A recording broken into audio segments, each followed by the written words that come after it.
Alors bonjour à tous, donc dans cette vidéo on va voir le nouveau Gans RSM, donc super cube génial, et donc surtout ces systèmes de fonctionnement un petit peu spécial, donc qui fonctionnent avec ce qu'on appelle des GES. Enfin bref, c'est assez compliqué, donc du coup je vais vous expliquer. Alors déjà franchement je peux bien faire une petite review de ce cube qui le mérite quoi. Alors déjà c'est un cube magnétique, donc forcément quand on fait un quart de tour en fait, ça s'aligne pile avec, avec le. Enfin voilà, il y a une espèce de petite résistance, un petit aimant qui bloque à pile un quart de tour et ça fait vraiment ça c'est vraiment agréable en fait. Ensuite, du coup l'intérêt c'est que ça permet d'être un petit peu plus précis dans ses moindres mouvements et du coup d'éviter au plus les lock-up. Et donc c'est vraiment vraiment cool. En plus, il est extrêmement fluide. Donc, enfin, je veux dire, il tourne énormément comme ça là. Et en plus, il a un corner cutting impressionnant, c'est-à-dire qu'on peut passer les 45 tranquille, hein.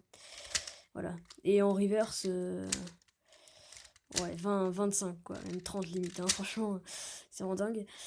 Donc voilà, ce cube est tout simplement phénoménal. Ouais, j'ai dû faire un look-up dans ma vie avec, quoi.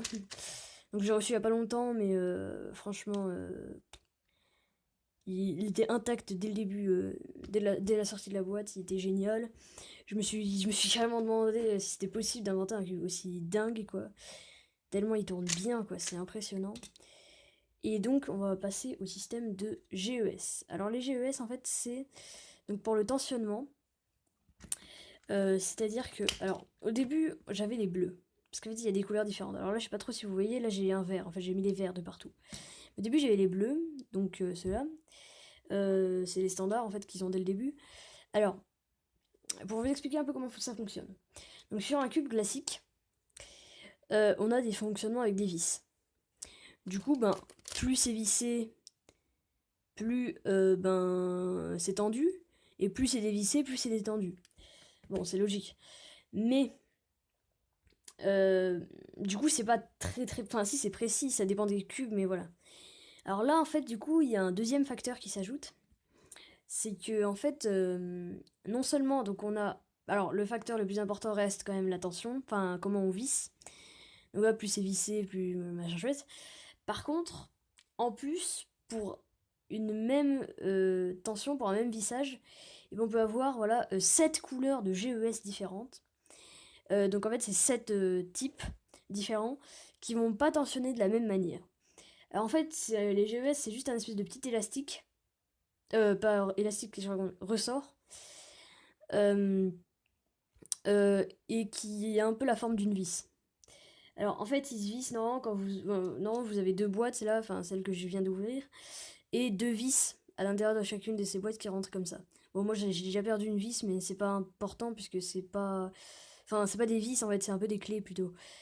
Voilà, donc c'est pas. Ça sert à rien d'en avoir deux en fait, une seule ça suffit. Donc du coup, alors sur une clé, il y a trois tailles différentes. Alors nous, ce qui va nous intéresser, c'est la taille intermédiaire. Je vous expliquerai après pourquoi il y en a plusieurs détails. Donc en fait, si on regarde bien, je sais pas si je prends un GES, en fait, ils rentrent pile dedans. Et voilà, ils sont fusionnés. Du coup, l'intérêt, c'est que ça permet de visser facilement. Vous voyez, là, je peux le dévisser quand je veux. Voilà. Du coup, en fait, c'est là qu'on va pouvoir un peu enlever nos vis et les remettre, mais pas selon la même élasticité du ressort. Donc, du coup, là, en fait, les ressorts les plus élastiques, donc voilà, qui sont les plus maniables et du coup qui font tourner le plus vite les faces, ce sont les rouges. Voilà. Donc si je mets un rouge, ma face elle va tourner énormément. Bon, après ça dépend, hein. Un rouge, si on le tend au max, si on le visse au max, forcément à un moment il y aura. Enfin, ça sera pas très rapide. Puisque c'est quand même le vissage qui compte le plus. Mais voilà, ça a quand même un impact. Donc du coup le rouge va être très élastique. Ensuite on va voir le orange. Alors le orange, ça va être un peu moins que le rouge, mais ça va continuer à être très rapide. Peut-être un petit peu incontrôlable et surtout qui va pas mal popper.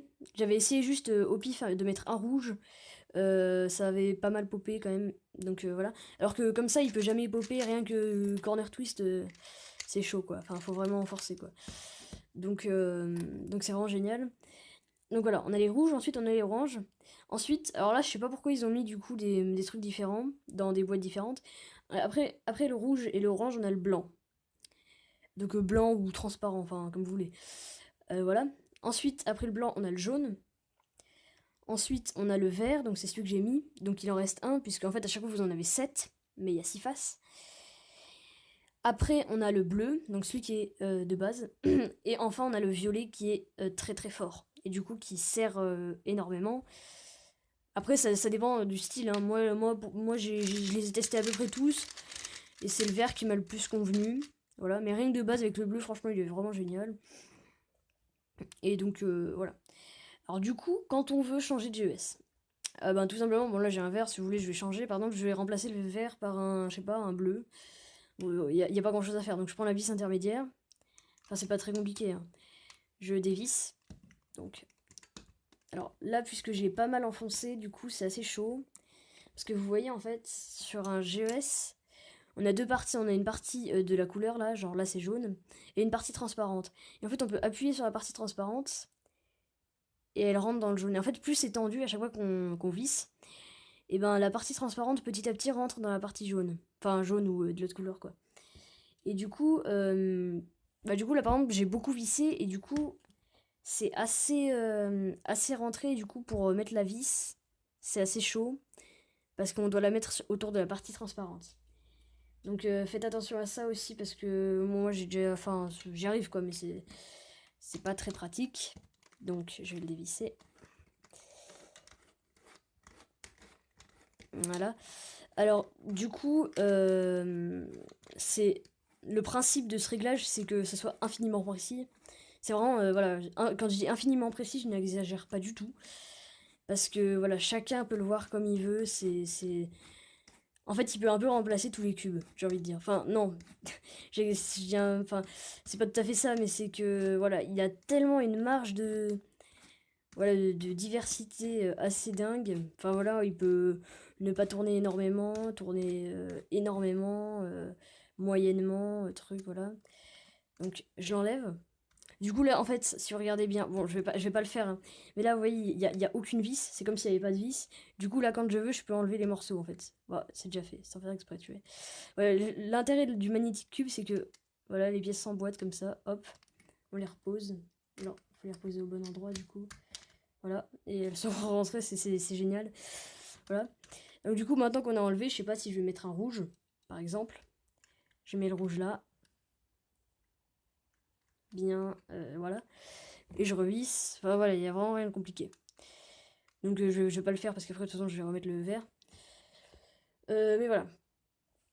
Alors, du coup, je voulais vous expliquer un peu pourquoi il y avait trois tailles différentes. Alors, pourquoi il y en a trois, je peux pas vraiment vous le dire, mais en tout cas, je peux vous dire pourquoi il y a la petite. Et du coup, je pense que selon ce que je sais pour la petite, j'ai déjà une idée de à quoi ça sert la grande. Donc en fait, moi, avant ce Gans, j'avais l'ancien, enfin l'ancien Gans, plus qu'ancien d'ailleurs, assez ancien maintenant, qui était le Gans 356 V2. Alors du coup, il se vissait déjà avec un système un petit peu spécial, mais pas aussi spécial que le nouveau système. Et en fait, avant, je comprenais pas comment il fonctionnait, en fait, enfin comment on faisait pour le visser. C'est un espèce de ressort avec un boulon, enfin je comprenais pas bien. Et quand j'ai reçu mon nouveau Gans et que j'ai vu cette vis, et ben j'ai compris. Et du coup, c'est là qu'en fait la petite clé et ben permet en fait de visser ça. Donc voilà, c'est assez pratique. Et du coup, je pense, bon, moi j'ai que ces deux cubes comme Gans, hein, j'en ai Gans, enfin j'ai toujours à la fois adoré, mais je sais pas pourquoi j'en ai pas beaucoup. Enfin voilà, j'en ai que deux quoi. Voilà. Euh, voilà. Du coup, ben je pense que la grande sert pour un autre cube Gans. Voilà, je sais pas lequel, je sais pas lesquels, je pense parce qu'il y en a plusieurs, j'en sais rien. Et voilà. Donc du coup, ben, je vais remettre mon verre et n'hésitez pas à like, à mince, j'ai mis mon bleu, à vous abonner, enfin voilà, à commenter si limite, enfin oui pas limite. Si vous avez des questions parce que j'ai pas été très clair, n'hésitez pas. Et on se retrouve dans une prochaine vidéo. Allez, ciao.